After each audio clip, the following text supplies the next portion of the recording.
ඔයාලා පොඩ්ඩක් හිතලා බලන්න ලස්සන තරුණියක් වගේ පේන Facebook account එකක් හදලා තිබ්බොත් එහෙම ඔයාලට ඒ වගේ Facebook account එකකින් මැසේජ් නිතරම එනවා නම් මේක ඇතුලේ ඉන්නේ වංචාකාරයෙක් වෙන්න පුළුවන් කියලා ඔයාලා චුට්ටක් හිතලා බලන්න.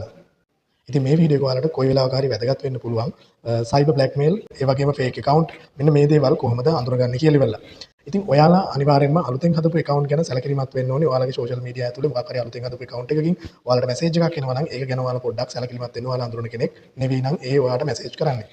ඒ වගේම තමයි followers ප්‍රමාණය, ඒ වගේම photo, ඒ වගේම friend list එකේ අය මෙන්න මේ වගේ දේවල් අඩු account ගැන ඔයාලා අනිවාර්යෙන්ම සැකින් බලන්න පුරුදු වෙන්න.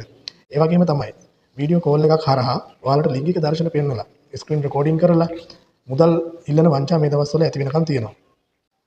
ඉතින් මේ දේවල් ගැන ඔයාලා පොඩ්ඩක් හරි දැනුවත් භාවයකින් හිටියොත් එහෙම මෙන්න මේ වංචා ඒ වගේම මෙන්න මේ බ්ලැක්මේල් වලට ඔයාලට අහු වෙන්නේ නැති වෙන්න ඉන්න පුළුවන්.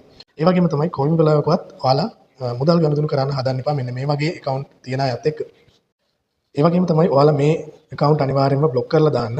ඉතින් මේ වගේ account වලින් ඔයාලට මොකක් හරි කරදරයක් මොන හරි බලපෑමක් තියෙනවා නම් ඔයාලට පුළුවන් මේ සම්බන්ධව සාක්ෂි ඔයාලා ළඟ තියාගෙන ඔයාලගේ පොලිසියට පැමිණිල්ලක් කරන්න.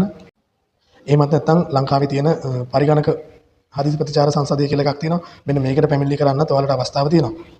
ඉතින් මේ වීඩියෝ එක ඔයාලට වැදගත් වුණා නම් ඔයාලට පුළුවන් මේ වීඩියෝ එක ෂෙයා කරන්න. ඒ වගේම ඔයාලගේ මොකක් හරි අත්දැකීමක් තියෙනවා නම් කමෙන්ට් එකක් දාගෙන යන්න. අපිවත් ෆලෝ කරලා තියාගන්න. ඔයාලට මේ වගේ වීඩියෝස් දිගටම බලන්න පුළුවන් මෙන්න මේ channel එක හරහා.